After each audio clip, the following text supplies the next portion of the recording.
My fingers trembled so violently that the photo nearly slipped from my grasp, but I held on long enough to read the words scrawled on the back one final time. To my forever love, can't wait for our new beginning. E 2023. Forever love. New beginning. Words that should have belonged to me, to us, but instead were addressed to a woman whose smiling face stared up at me from the glossy print, younger, radiant, wrapped in my husband's arms on a beach I'd never seen with him. In that moment, on the cold tile floor of our kitchen, my heart didn't just stop. It splintered into 1,000 jagged pieces, and I wasn't sure any of them would ever be found again. Before I tell you how my life unraveled, I want to gently ask you to subscribe to this channel and tap the like button. These stories are shared every day, and if you've ever loved deeply, lost painfully, or had to rebuild yourself from nothing, you're not alone here. My name is Sarah Ellis, at least that's the name I carried for 8 years, the one I signed on mortgage papers, holiday cards, and every dream we built together. I was 34 when everything collapsed, living in a quiet suburb just outside Chicago, the kind of place where kids ride bikes down tree-lined streets and neighbors wave over white picket fences. Our house was a 2-story colonial on Maple Lane, the one Mark and I had fallen in love with the moment we saw the wraparound porch and the mature oak in the backyard. We'd painted the fence together one blistering July weekend, laughing as paint splattered our clothes, promising each other that this was where we'd raise our family. Mark was 36, a sales director for a tech firm that kept him on the road more often than I liked. He had that easy charisma that closed deals and charmed rooms, dark hair that fell just right, and eyes that used to look at me like I was the only person in the world. We'd met 12 years earlier, freshmen at the University of Illinois, bonding over late-night diner runs and shared playlists. He proposed on a snowy night in Grant Park, down on one knee with the city lights glittering behind him, and I said yes without hesitation. We were supposed to be the couple that made it, the ones who beat the odds. I worked as a graphic designer for an advertising agency downtown, commuting on the L with my noise-canceling headphones and a travel mug of coffee. My days were filled with client briefs, color palettes, and the occasional happy hour with coworkers at rooftop bars overlooking the lake. Life felt balanced, full, secure. We had a golden retriever named Cooper who greeted us with wild tail wags, a savings account growing steadily, and plans for IVF after 2 years of trying and failing to conceive naturally. "It'll happen," Mark would whisper, holding me after another negative test. "We're in this together." That ordinary Tuesday morning in October began like so many others. The alarm went off at 6:45, and I groaned, hitting snooze twice while Mark's side of the bed remained cool. He'd left the night before for a 3-day conference in Denver.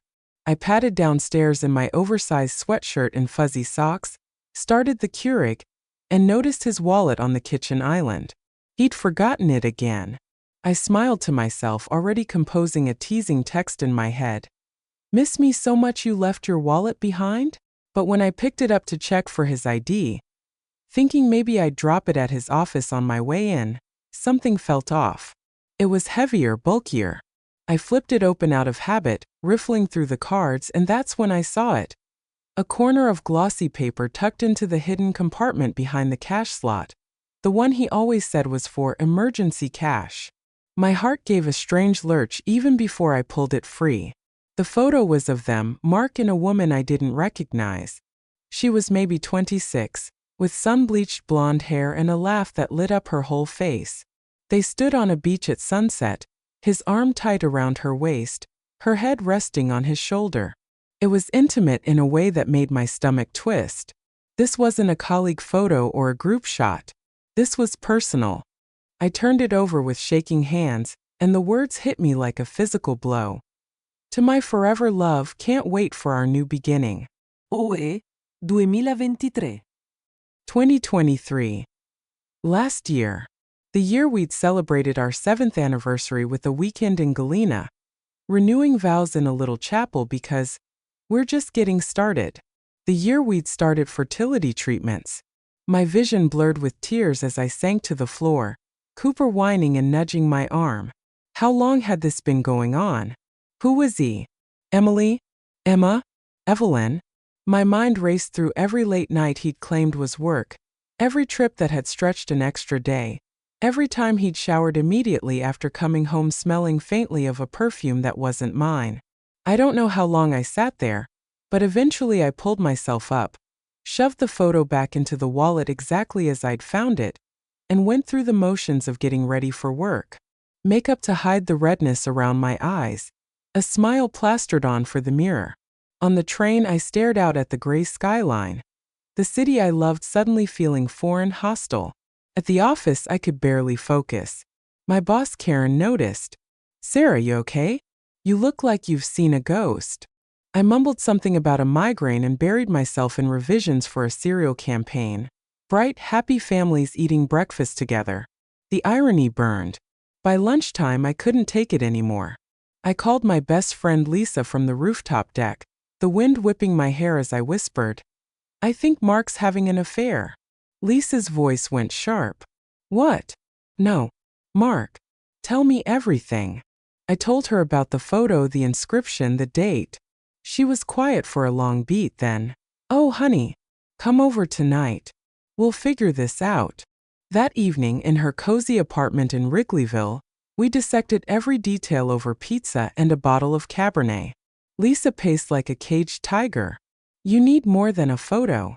Check his phone when he gets back. Or his iPad. Something." "I can't snoop," I protested weakly, but we both knew I would. Doubt had already taken root, deep and poisonous. Mark returned Friday evening, all smiles and a souvenir coffee mug. "For your collection," he said, kissing my forehead. I searched his face for guilt and found nothing. Or maybe I didn't want to see it. That night, while he showered, I grabbed his phone from the nightstand. Passcode still our wedding date. 09152017. It opened easily. I scrolled messages first. Work threads, fantasy football trash talk with his buddies, sweet texts to his mom about Thanksgiving plans. Then under E-White Medium Star, I found her. "Emily." The thread went back months. "God, I miss you already." From him, time-stamped after a work trip to Miami. "Can't stop thinking about last weekend. When can we do it again?" From her. Photos, hotel rooms, beaches, her in his shirts. Intimate selfies. Dates matching every absence I'd accepted without question. I dropped the phone like it was on fire. When he emerged from the bathroom, towel around his waist, I was sitting on the bed, arms wrapped around my knees. "Who's Emily?" His face went ashen. He sat heavily, head in hands. "Sarah, I didn't want you to find out like this." "So it's true." He nodded slowly. "It started a year ago. A conference in Vegas. One night turned into more. She's different. Exciting. But I love you. This is my home. You're my home. Exciting." The word tasted like ash. Our life isn't exciting enough? The house we painted together? The dog we adopted? The baby we've been trying for? "I'm sorry." It was stupid. Escapism. "I'll end it. Right now." He deleted her contact in front of me, blocked her number. But the damage was irreversible. Trust doesn't rebuild from ashes. It just smolders. The weeks that followed were a nightmare of arguments, icy silences, and desperate attempts at normalcy. We tried couples therapy. Dr. Patel's calm office with the abstract art and box of tissues always within reach. Mark swore it was over, showed me deleted emails, let me check his phone whenever I wanted. But every notification made me flinch. Every late meeting felt like a lie. I started sleeping in the guest room, claiming headaches. Cooper followed me, confused. Nights were the worst, replaying memories, wondering which ones were real. Our first apartment in Lincoln Park, staying up talking until dawn. The road trip to Yellowstone, singing off-key to Springsteen. The miscarriage we never told anyone about, holding each other in the ER. One night in November, after another fight where he accused me of being paranoid and controlling, I packed an overnight bag and drove to my parents' house in Oak Park. Mom opened the door in her robe, took one look at my face, and pulled me into a hug that smelled like lavender and safety. Dad muttered dark threats about teaching that boy a lesson. But mostly they just let me cry. I stayed a week, sleeping in my childhood bedroom under the same sloped ceiling where I'd once taped posters of boy bands and dreamed of true love. The irony wasn't lost on me. When I went back, it was with conditions: separate bedrooms, individual therapy, full financial transparency. Mark agreed to everything, desperate to keep the facade intact. For a while, we existed in this fragile truce: polite dinners, coordinated dog walks, sex that felt like obligation. Then in December, a miracle amid the wreckage. The pregnancy test showed 2 pink lines. I sat on the bathroom floor again. But this time tears were a confusing mix of joy and terror. A baby. After everything. I told Mark over spaghetti carbonara. His favorite, my olive branch.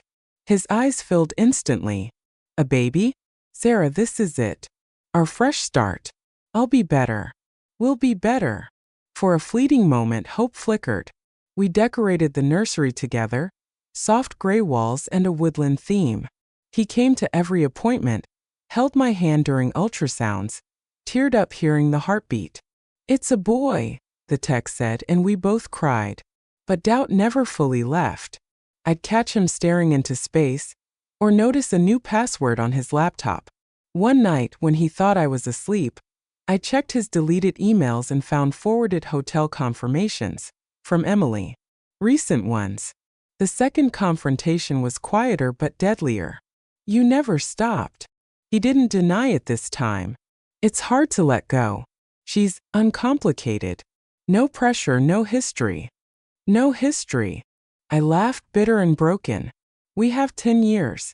A child on the way. I know. I messed up.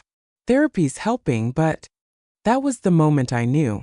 This marriage was over. I called my lawyer friend the next morning, started documenting everything: texts, emails, bank statements showing money spent on her. Pregnancy progressed through a brutal winter. Morning sickness that lasted all day, swollen ankles, but also flutters that made me smile in spite of everything. Lisa became my rock, driving me to appointments when Mark was stuck at work, helping assemble the crib, throwing a small baby shower with our closest friends. Mark moved into an apartment downtown, begging for reconciliation, for the baby. I let him come to appointments, but the walls stayed up. Labor came early on a stormy April night. Contractions hit hard and fast. Lisa rushed me to Northwestern Memorial while Mark scrambled to meet us. 12 hours of pain, fear, and finally Noah. Tiny, perfect, with Mark's dark hair and my nose. When they placed him on my chest, everything else faded. This was mine. Ours, but mostly mine. Mark hovered in the recovery room, eyes red. "He's beautiful. Just like you." I looked at him steadily. "You can be in his life. But not mine. The papers are coming." He nodded, defeated. The end. The divorce was finalized 6 months later. Irreconcilable differences, though adultery was on the table if needed. I kept the house, primary custody, decent child support. Sold half his toys, the sports car, the golf clubs, to fund my new beginning. Life reshaped slowly. Noah's giggles filled rooms that once echoed with arguments. I took maternity leave, then eased back into freelance design. Flexible hours, better pay. The promotion I'd been chasing pre-betrayal finally came, remote. Friends rallied, weekly brunches at Wildberry Cafe, wine nights where we dissected dating apps. I started therapy again, solo this time, unpacking years of people-pleasing and self-doubt. Dating felt impossible at first. Too raw. But a year in, at a rooftop yoga class Lisa dragged me to, I met Alex. 37, a high school history teacher with kind hazel eyes and a laugh that warmed entire rooms. Our first coffee turned into dinner. Then weekends with Noah splashing in fountains at Millennium Park. Mark's life unraveled quietly. The affair with Emily fizzled when the excitement wore off. She wanted commitment. He couldn't give it without blowing up his custody arrangement. His company downsized, he took a pay cut. I heard through mutual friends he regretted everything, but I kept boundaries firm. Revenge wasn't fireworks. It was subtler, sweeter. Watching Noah take his first steps toward me, not Mark. Landing a dream client that put my work in national campaigns. Running into them, Mark and a chastened-looking Emily. At a coffee shop, me with Noah in his stroller and Alex's hand in mine. Mark's eyes met mine, full of what-ifs.